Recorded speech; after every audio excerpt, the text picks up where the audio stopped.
The glass didn't shatter. It exploded.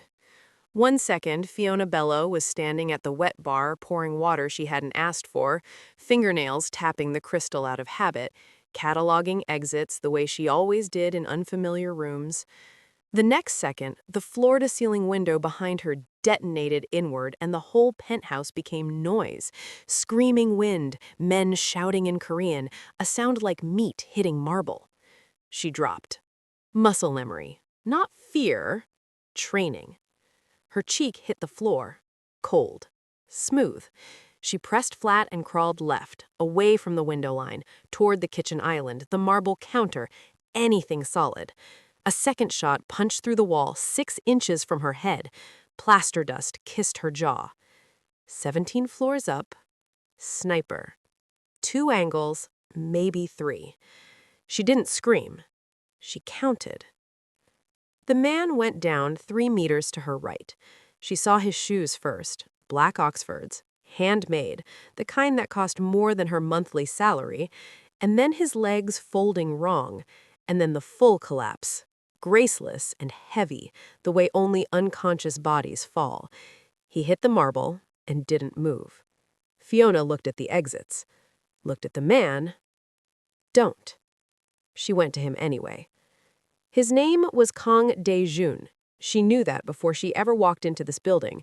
She knew his file, his holdings, the 6 companies laundering money through 3 African governments, the shell accounts tied to 2 Nigerian ministers currently under UN investigation. She knew his face from surveillance photographs taken at distances, sharp jaw, careful eyes, the kind of composure that read as coldness until you understood it was something else entirely. Up close, bleeding on his own floor, he looked startlingly human. The wound was in his side, high, below the ribs, not immediately fatal. She pressed her palm into it without thinking, and he made a sound, low and involuntary, and his hand came up and caught her wrist with a grip that had no business being that strong from a man losing that much blood. His eyes opened. Dark. Focused. Calculating, even now. Who are you?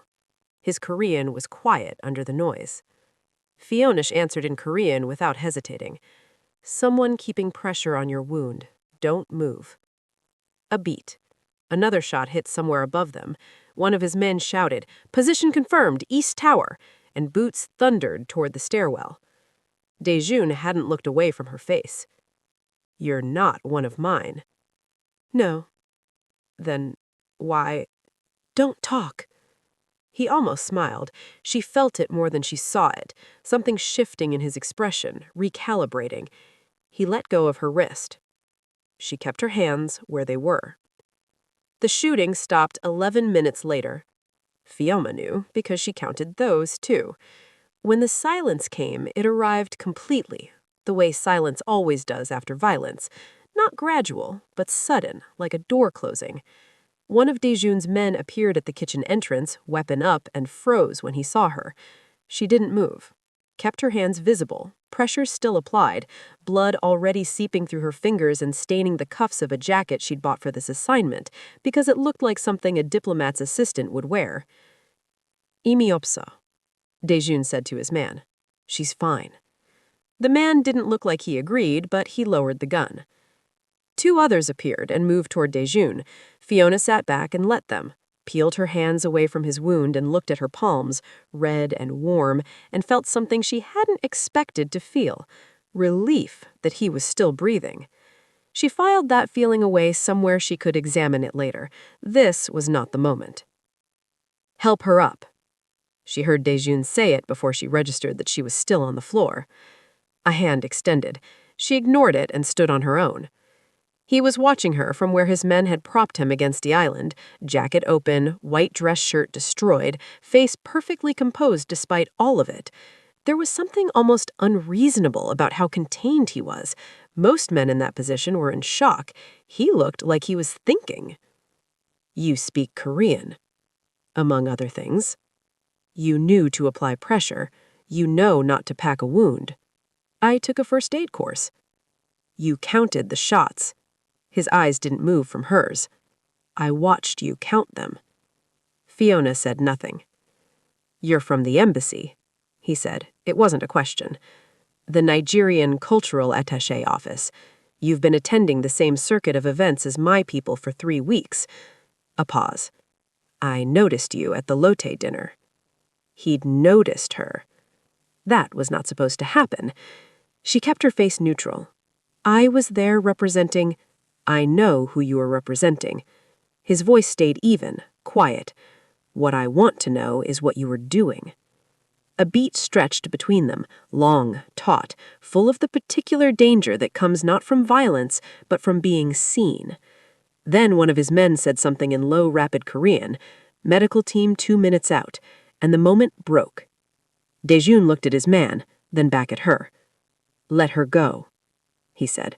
A flicker of something crossed his man's face. Hesitation. Objection. "Bonjour." Daejun's voice dropped 1 register. "Send her out." "She's a witness." "I know what she is." He didn't raise his voice. He didn't need to. "See her downstairs. Make sure she gets into a cab." He looked at Fiona 1 more time. The same look. Careful and total. The way you look at something you intend to understand. "Don't touch her." Fiona walked out of the penthouse with blood on her hands and the distinct, cold understanding that she had just made a catastrophic mistake. Not saving him, letting him see her clearly enough to remember her face. The cab smelled like pine air freshener and old leather, and Fiona sat in the back of it with her ruined jacket folded across her lap and her phone face down on the seat beside her, and watched Seoul move past the window like it had nothing to do with any of this. It didn't, of course. The city never did. Cities were indifferent that way. She didn't call it in until she was inside her apartment, with the door locked and the blinds drawn, and the tap running in the bathroom so the sound of her voice wouldn't carry through walls that she still wasn't sure were clean. Even then, she kept it short. Contact was made. Unplanned. "I'm uncompromised." A pause. "Mostly." Define mostly. The voice on the other end belonged to her handler, a man she'd never met in person, who went by a name she was reasonably sure wasn't his real one. He saw my face clearly. Silence on the line. Then, how clearly? Clearly enough to remember it. Another silence. Longer. "Did he make you?" "No," she was certain of that much. "He knows I'm embassy. He doesn't know the rest." "Keep it that way." A pause. "Distance yourself from the circuit for 72 hours. Let it settle." "Understood."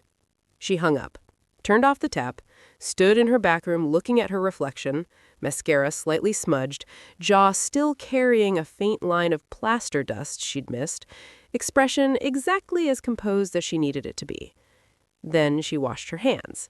Scrubbed them until the water ran clear, until there was no trace of Kang Daejun's blood left on her skin, until the only evidence of the night was the jacket folded on the bathroom floor, and the memory of dark eyes watching her with too much intelligence behind them. She threw the jacket away. She did not sleep. 72 hours became 5 days.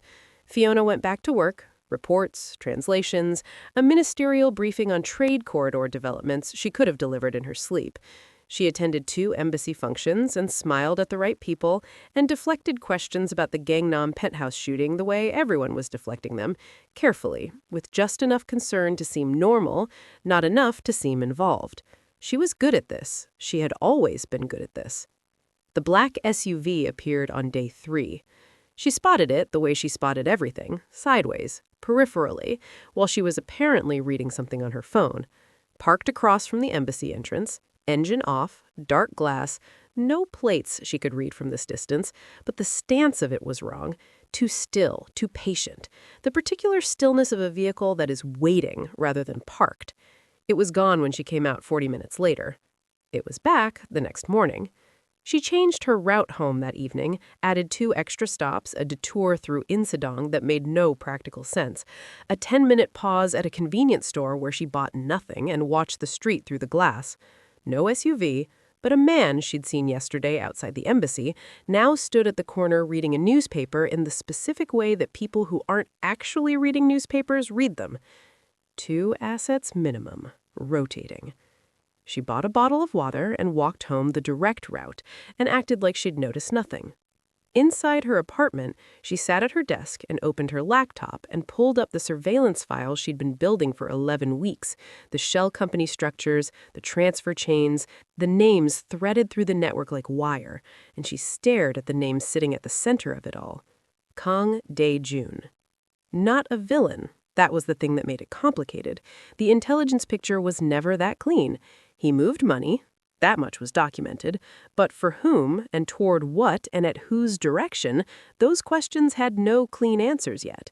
3 African governments were implicated. 2 of them were governments Fiona had worked alongside. One of them had a minister she once shared a dinner table with, a man who spoke about economic sovereignty with the kind of passion that either meant he believed it or was very good at performing belief. She closed the laptop. She went to bed. The SUV was still there on day 5. They took her on a Tuesday. Not violently. That was the part she hadn't predicted, or rather had predicted wrong. She'd modeled the scenario as a snatch, vehicle pull-up, door open, some version of get in. Coercive. Fast. Instead, a woman appeared beside her at the crosswalk outside the embassy. Korean, mid-40s, dressed like a mid-level corporate lawyer with the particular posture of someone who had once had military training and still carried it in her spine. Miss Bello. Quiet. Conversational. Someone would like to speak with you. Fiona looked at her. If you're not interested, we'll leave you alone. The woman's voice remained pleasant. But I've been asked to tell you that the people who shot at you last Thursday have identified you. The people who'd like to speak with you have not shared that identification. There's a car at the end of the block. It's entirely your choice. Fiona looked at the crosswalk signal. Still red. She thought about running, calculated the angles, dismissed it. Is this a choice? Asked Fiona. Most things are, the woman said. That doesn't mean all options are equal. The signal turned green. Fiona crossed the street toward the car. They drove for 40 minutes, long enough to leave her neighborhood, not long enough to leave the city. The woman sat beside her and said nothing, and Fiona looked out the window and memorized the route with the part of her mind that never fully switched off. Cataloging turns, landmarks, approximate district, the way the light changed as they moved east and then north, and into a district where the buildings were older and more expensive and further apart. The car stopped outside a structure that looked like a private members club from the outside. Understated, no signage, the kind of building that communicated exclusivity through the complete absence of announcement. Inside, dark wood, low lighting, silence of the particular caliber that money purchases. She was shown to a room, and Kang Daejun was already in it. He was standing at the window. Different building, same composure. Jacket on this time, no visible evidence of the wound except the slight economy of movement on his left side, the way he'd weight-shifted to favor his right. He turned when she entered, the same eyes, the same quality of attention that felt less like being looked at and more like being read. You came, he said. Your woman said it was a choice. It was, he studied her. You didn't have to. I know. Then why did you? Fiona looked around the room. One door, no obvious second exit, 2 chairs arranged at an angle that suggested conversation rather than interrogation, a low table with tea already poured, somebody's idea of civility. Because, she said, the people shooting at you last Thursday were shooting past you, Mr. Kang. The second shot wasn't aimed at you, it was aimed at me, and I'd like to know why. Something shifted in his face. Slight. Almost imperceptible. He gestured toward the chairs. Sit down, Miss Bello. The tea was Korean barley. She noticed that. Not the green tea a host reaches for when trying to impress, not something performatively ceremonial, just warm, plain, practical. Either he hadn't prepared for her specifically, or he had and understood her well enough not to perform. Both possibilities unsettled her equally. She sat. He sat across from her, left elbow resting light on the arm of the chair, posture open in the way that powerful men sometimes affected to seem less threatening and sometimes genuinely were. She hadn't decided which this was yet. The second shot, he said. You're certain? Trajectory was wrong for your position. I was standing 2 meters left of you when the window went. The angle put the point of entry at my chest height, not yours. She paused. Your men missed it because they were focused on you. I wasn't. A silence. You measured trajectory while you were on the floor. I told you. First aid course. He almost smiled again. She was beginning to recognize it, that micro-shift at the edge of his mouth, there and gone, like he found something genuinely amusing but had spent so many years not showing it that the instinct had worn down to almost nothing. Your intelligence, he said. Not a question this time either. She didn't insult him by denying it. Attached to the embassy, yes. Nigerian government? I'm not going to answer that. Fair. He reached for his tea, drank, set it down with the particular deliberateness of a man who used small gestures to buy thinking time. He looked at her. There's a network, financial architecture spanning Seoul, Lagos, Abuja, and 3 intermediary jurisdictions. It's been moving money for approximately 4 years, long enough to be sophisticated, recent enough to still have exposed edges. A pause. I've been trying to find the origin point for 8 months. Whoever runs it doesn't want to be found, and they've recently become concerned that I'm getting close. Fiona kept her face still. Which means, he continued, they're also concerned about whoever else is getting close. He looked at her with that careful, total attention. Someone told them about you, Miss Bello. Someone inside your operation or adjacent to it. That's why the shot was aimed at you. The room was very quiet. You're saying I have a leak. I'm saying you came here to investigate me, he said, without heat, without accusation, simply as fact. And somewhere between your operation and this city, someone decided you'd gotten too close to something you weren't supposed to find. Something that isn't me. If you've ever been handed information that rewrote everything you thought you understood, drop a comment that says rewrite below, because Fiona is about to face exactly that. She looked at him for a long moment. What are you proposing? A position inside my advisory structure, cover that protects you while you continue whatever you came here to do. In exchange, you share with me what you find. He held her gaze. We want the same thing, Miss Bello. We just arrived from different directions. The silence between them had weight now, the kind that precedes decisions that cannot be unmade. No, she said. He didn't react. I don't work inside networks I'm meant to be investigating. I don't trade intelligence with people whose hands aren't clean. And I don't accept protection from men I don't trust. She set her tea down. I appreciate the information about the leak. I'll verify it independently, but I won't be taking your offer. Daejun looked at her. Then he nodded. One single motion, without argument, without pressure, without the particular brand of condescension that men in his position reached for when women said no to them. All right, he said. That was it. Just, all right. It was somehow more disorienting than any pushback would have been. The door opened before she could stand. The man who entered was older, late 60s, she estimated, with the lean build of someone who had once been physically formidable and still carried the architecture of it. Silver hair, cropped close. Dark suit, no tie. He moved without the deference most people showed entering Daejun's spaces, which told her something. He moved like someone who had earned his presence in this room decades before Daejun had any power to grant or withhold it. He looked at Fiona and something crossed his face. Recognition, she thought, or the cousin of it. The look of someone who had expected to find a type and instead found a specific person. She refused, Daejun said, without turning. Of course she did, the old man said. His Korean was Busan inflected, worn smoothed a years somewhere else. He took the third chair, the one that had been there the whole time, she realized, set slightly apart. Positioned for observation. She's too well trained to accept an offer that quickly. It would mean she was either desperate or undisciplined. You're neither. You were watching, she said. I'm always watching, he said without apology. My name is Shin Won-soo.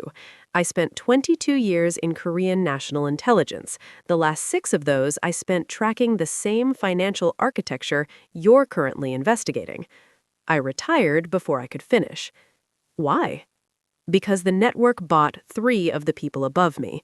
His voice was even, factual, the voice of a man who had long since metabolized his bitterness into something more functional. And now? She asked steadily. And now I work with Daejun. He glanced toward the younger man, something in it that wasn't quite fondness but was in that neighborhood. Because he's one of the few people with enough resources and enough motivation to finish what I started. He returned to Fiona. The network you're tracking, you think it's Korean origin, moving money into Africa. That's the working model. It's backwards. He let that sit. The origin is African, Lagos specifically, high-level political capital that needed to be laundered northward, invested into Korean infrastructure and real estate with enough distance to be untraceable. A pause. I've been trying to find the origin point for 8 months. Whoever runs it doesn't want to be found, and they've recently become concerned that I'm getting close. The air in the room changed. Fiona kept her face still. Which means, he continued, they're also concerned about whoever else is getting close. He looked at her with that careful, total attention. Someone told them about you, Miss Bello. Someone inside your operation or adjacent to it. That's why the shot was aimed at you. The room was absolutely quiet. You're saying I have a leak.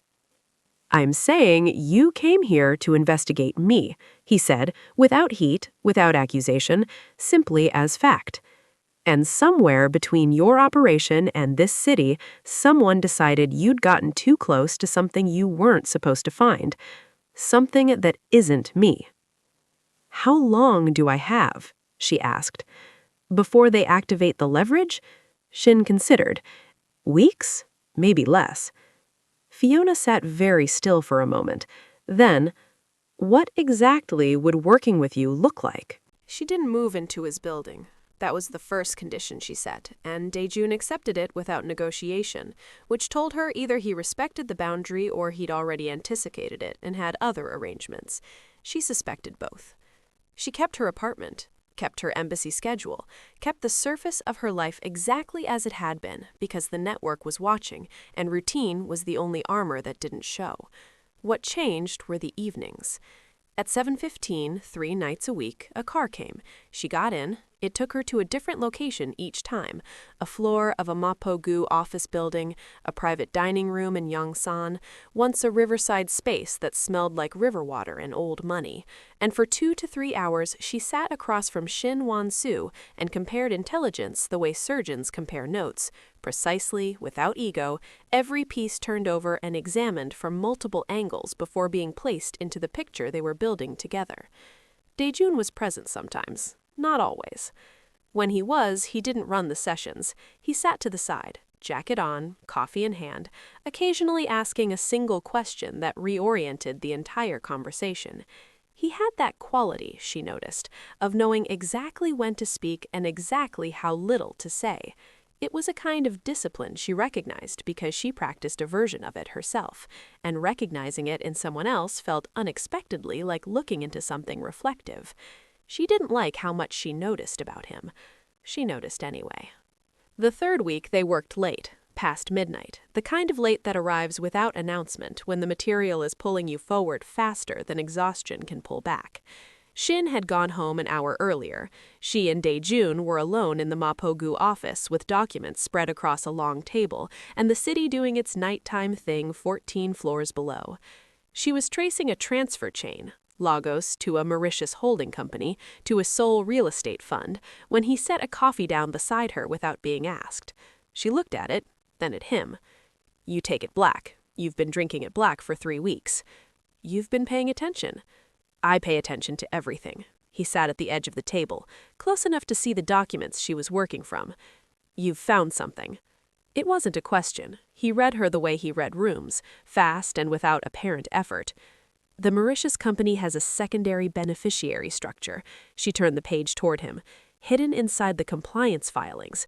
Whoever set this up knew exactly how to bury it. It would pass a standard audit without triggering anything. But if you cross-reference with the Lagos incorporation dates, she placed a second document beside the first. The same legal firm filed both, 7 years apart. Different jurisdictions, different company names, completely different surface structures. Daejun leaned forward to look, close enough that she was aware of the specific fact of his proximity, the scent of him, something clean and faintly cedar, the way his shoulder came into her peripheral vision. "Same firm," he said. "Same partner within the firm, a man named Chukwuemeka Adibe. He's been practicing international corporate law for 19 years. On paper, he's clean. In practice," she tapped the Lagos document, "he's the architectural thread. Pull him and the whole structure has an exposed edge." Daejun was quiet for a moment, looking at the pages. "You found this tonight. An hour ago. You would have found it eventually, with or without us." "Yes." He looked at her then, turned his head, and they were closer than she'd calibrated for, the table's edge and his position and her own forward lean having closed the distance without either of them marking it happening. His eyes in the low office light were very dark and very direct.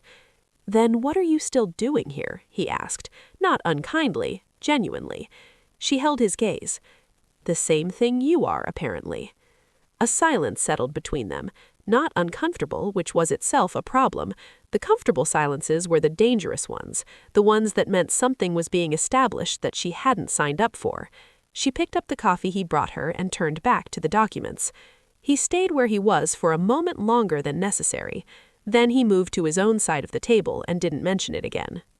Neither did she, but the next session he was present for the whole 3 hours, and the one after that, and somewhere in the 4th week she stopped being surprised when he was already there when she arrived, and started being not disappointed exactly when he wasn't, something adjacent to that, something she declined to name.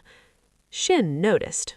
Of course he did. He was a former intelligence officer who spent 2 decades reading rooms for a living. He said nothing for 11 days. Then, one evening, when Daejun had stepped out to take a call, Shin looked across the table at her with the unhurried patience of a man who was not going to be deflected by composure. "Be careful," he said. "I'm always careful." "Not like that." He paused. "He doesn't trust easily. When he does, it's—" He seemed to search for the word. "It's total, and it makes him vulnerable in ways he doesn't fully see." He looked at her. "I'm not warning you away from him. I'm warning you about what it'll cost him if this goes wrong." Fiona looked at the old man for a long moment. "And me?" she asked quietly. Shin considered her. "I think you already know what it'll cost you." He picked up his pen and returned to his documents. "I think that's why you're still naming it as nothing." She didn't answer. She went back to work. The ambush happened on Thursday. She was leaving the Yongsan location alone. Daejun had left 20 minutes ago, Shin 10 minutes after that. Walking the 2 blocks to where the car waited, night air cool against her face, mind still running the Adibe thread, turning it, looking for the next exposed edge. She heard the vehicle before she saw it. Wrong speed for the street. Too slow, the particular slow of something positioning rather than passing. She turned left into an alley without breaking stride, kept her pace, even, unhurried, bought herself 4 seconds of concealment and sent a single word to the emergency contact on her secondary phone. Moving. The alley dead-ended. She turned. 2 men, both Korean, both built like people who were paid specifically for their build. One had something in his right hand.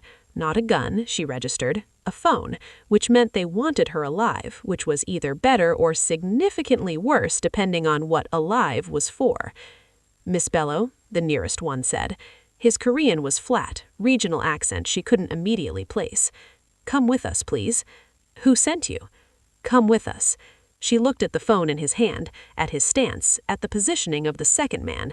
Too far right, covering the wrong angle, which meant his training was incomplete, or he was nervous, or both.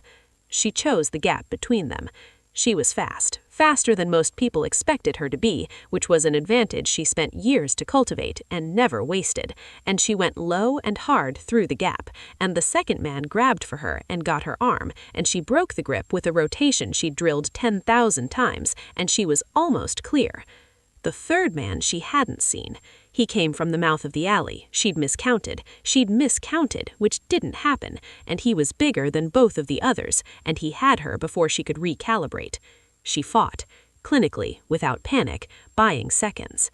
The black SUV came from nowhere, not from the street. It mounted the pavement from an adjacent road and came in fast and hard, and a door opened before it fully stopped, and a voice said in Korean, "Get in, now." And she knew the voice. She got in.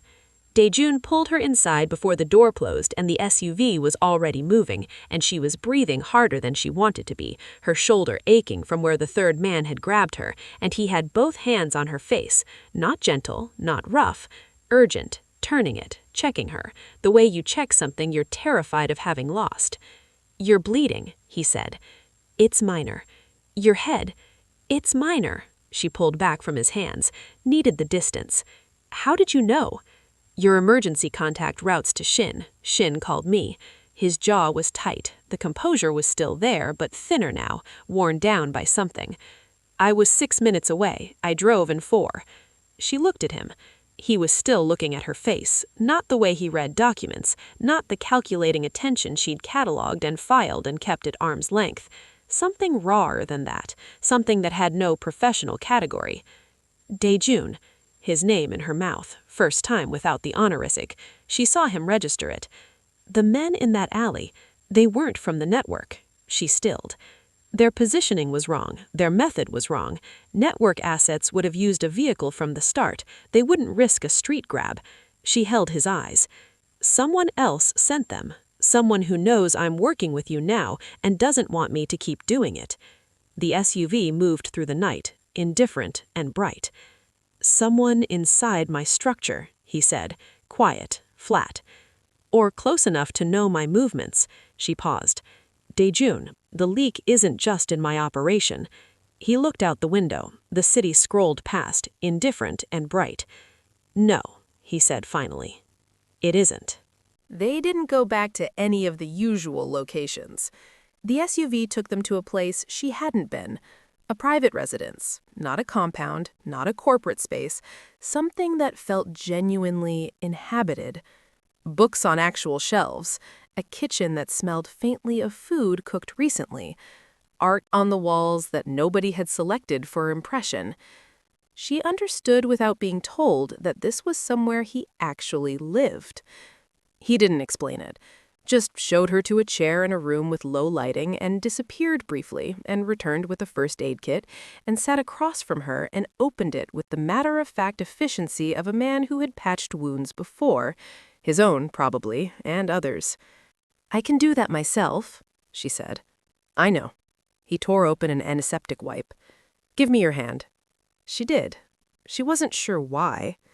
He cleaned the cut along her palm, where she'd caught the alley wall breaking the second man's grip, with a focus and a gentleness that were so at odds with everything she'd built around him in 11 weeks of intelligence files and 3 weeks of careful proximity that she had to look away from his hands because looking at them was doing something she couldn't afford yet. "The man inside your structure," she said to the wall, "how deep do you think it goes?" "I don't know." He worked in silence for a moment. "I've been running a parallel check for the last week. 2 people have access to the session locations and the timing. One I've known for 11 years. A pause. The other I've known for 3. Which one do you think it is?" He placed a folded piece of gauze against her palm, held it. "The one I've known longer." His voice stayed even. "Because the one I've known longer has a daughter studying abroad, in a city that would be very easy to apply pressure in." The room was quiet. "You haven't moved on it yet," she said. "Not until I'm certain." He met her eyes briefly. "I don't punish people based on probability." She looked at him for a moment. At the man who ran financial networks spanning 2 continents, who had enough power to make people disappear, who, 3 weeks ago, she had categorized with the clinical efficiency her training demanded, and who was currently holding gauze against her hand with the careful attention of someone for whom this particular hand had become, without announcement, without permission, something that mattered. "I need to tell you something," she said. He waited. She looked at the middle distance, that specific spot you look at when you're about to say something true and you need a second of distance from the person you're saying it to. I came to Seoul to build a case. The financial network, the shell companies, the African political capital moving northward. She paused. My assignment wasn't to investigate the network generally. She felt him go still across from her. My assignment was to build a case specifically against you, Kang Daejun, as the primary architect. The silence that followed was total. She made herself look at him. His face had changed, not collapsed, not hardened, something more complicated than either. The composure was still there, but underneath it something moved, something tectonic, a shift she could only see because she had spent weeks learning to read the small landscape of his expressions. "You knew this when you came into this room the first time," he said. "Yes." "When you agreed to work with Shin?" "Yes." "All of it. Not an accusation, a reckoning. The whole time." "Yes." She held his gaze. "Owed him that much."